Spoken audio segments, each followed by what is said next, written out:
Hey everyone, in this video we're going to build an agent that converts open API specs to Zod schemas and then creates a Zod IOS client. Using the client, we're going to map over endpoints to generate specific actions for our agent. So let's get started building this agent.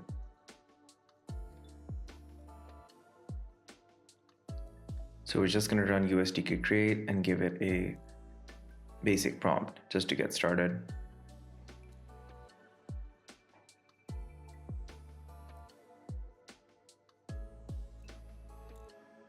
Here we've given a prompt to our agent, and now it's asking some relevant questions.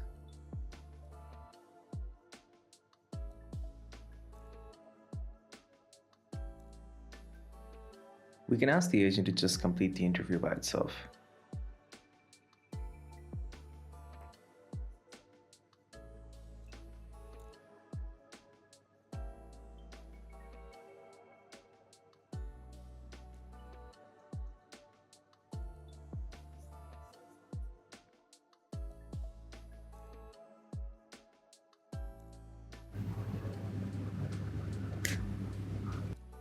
So our agent's successfully installed. Now we can start modifying our agent. So let's close this window and open agent.tsx.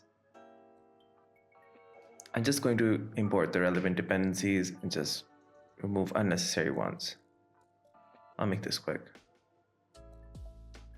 The same code is available in our examples as well, so you can just copy the code from there.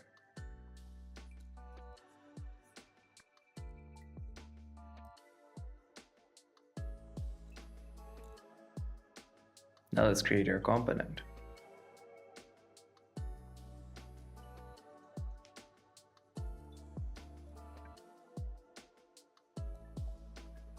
As described earlier, the objective of this agent is to take an open API spec and basically create some actions on top of it. So we're going to add a script in our package.json, which would create a dummy API for us.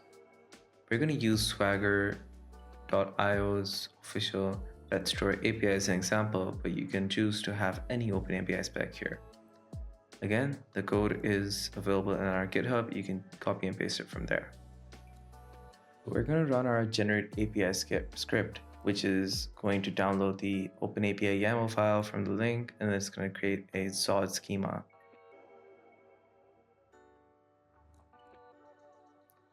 It's generated a dummy API in the file called api.ts. So we're just going to have to clean up the code a bit because some things may not be supported by our agent.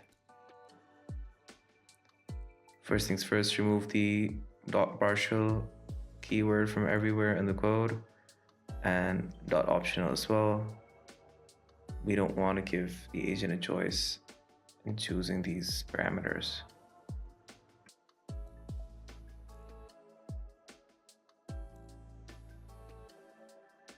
Some APIs may depend on file uploads as well, so we may have to comment them out because our agent doesn't really support uploading files as of right now. So as you can see, one of them is an API endpoint called upload file, so we're gonna comment this one out. We actually may need to comment way more because we have a limit of how many actions can be supported by our agent right now. We may look into expanding this in the future, but there's a limited amount of actions we can handle at a time. We could create more agents just to cover up the rest, but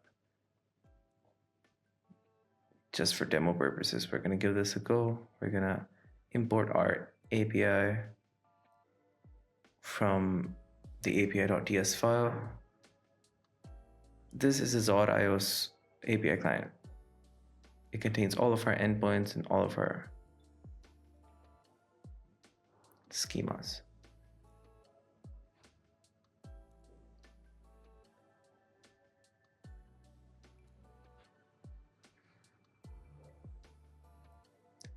We're going to have to give our base URL here, which is, in our case, petstore.swagger.io/v2.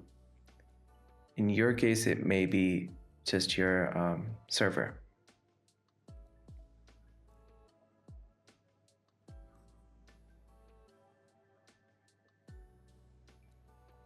So we're going to extract the endpoints from the API client. We're going to iterate over each endpoint and create an action corresponding to each endpoint. We may have to just clean up the endpoints a bit from any unnecessary data and sort of compress the data to make it a bit more structured.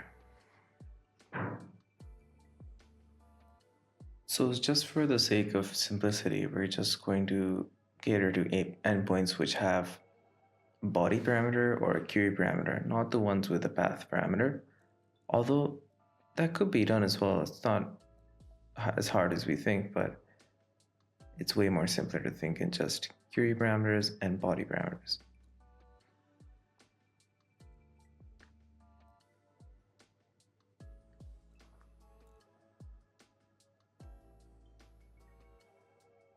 You can choose to add many more checks here as well to make it simpler or to reduce the amount of data you're sending, etc., etc. We also want to make sure that if our parameters end up being null or empty, we probably shouldn't create an action for that because it might make our agent crash.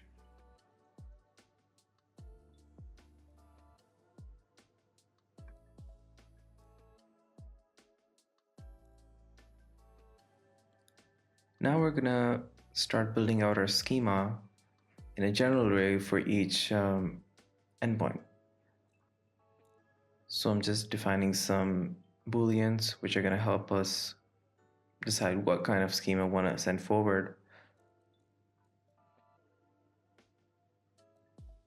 So if it has a query and a body, we're having nested fields for that. Otherwise, we're just dumping stuff in the root. That saves us at least one level of nesting if the body is a bit bigger than we anticipated.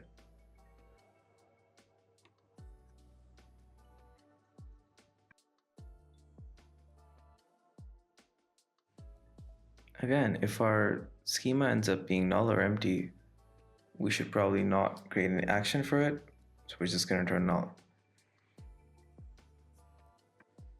So now comes the fun bit. We're going to start creating our agents. So now comes the fun bit. We're going to start creating our action. And as we already know, the action has some important prompts, out of which one is the key, the name, the schema, and the handler.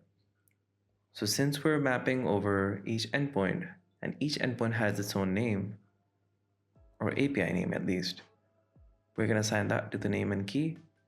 For the schema, we're going to set the schema which we already built up above. For examples, you may find some examples in your OpenAPI schema.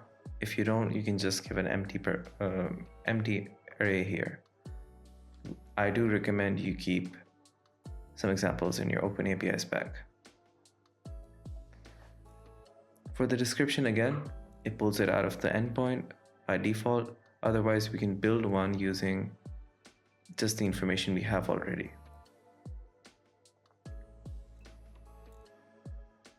And now we're going to create our handler. The handler is going to take an event, and in that event, it's basically a pending action event type. We're going to extract our data from that event, and of course, we got to make it as generic as we can because we're mapping over each endpoint here. So as soon as we've extracted the relevant information, we're going to call the API. And the interesting bit is we're going to use the same API client or Zor iOS client, which we got from our api.ts file. And we're going to call the endpoint alias on top of it using square brackets. That's basically equivalent to just a dot notation, but it's dynamic. We're going to dump our query inside of the body, and then we can log the output. Of course, we don't want to send everything to our agent. For example, if we make a GET request and get maybe 100 rows in response, that's too much for the agent's context. So we're going to make sure that if the response is an array, we limit the response to maybe the top 10 queries, and then append that into the agent's prompt. So then we construct a prompt for the agent. In that, we tell it that it specifically called an API endpoint, and then it receives some data in response. And from there onwards, it decides what to do with that information based on its system prompt. The system prompt we haven't really written yet. So the monologue will ensure that it speaks whatever string it's been given, and we're going to commit this action.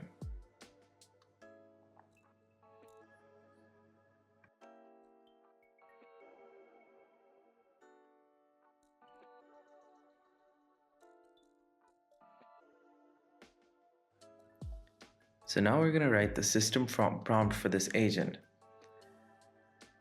And I want my agent to be very, very straightforward. I don't want it to make any assumptions. I don't want to have it, pull data out of nothing. I want it to be very, very straightforward. If it doesn't know how to do something, it should let me know. If it can do it, it should do it.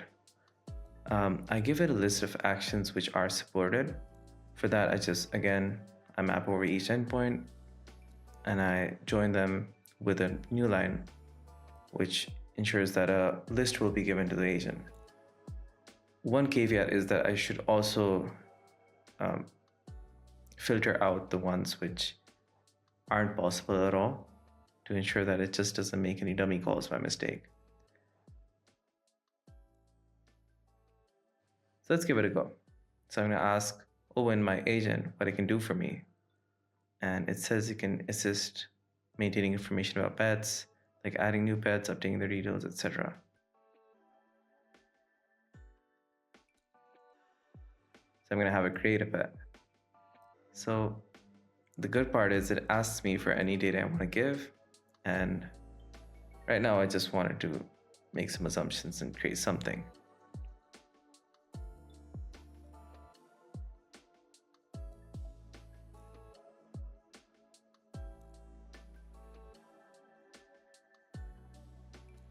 So I created Mystic the Dragon and returned the information as well.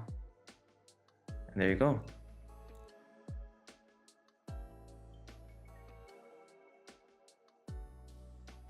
If I go and put that pet ID inside, I'll get Mystic the Dragon. So as you can see, the agent is able to interact with the API just like a normal application would. So that's about it. Thanks so much for your time.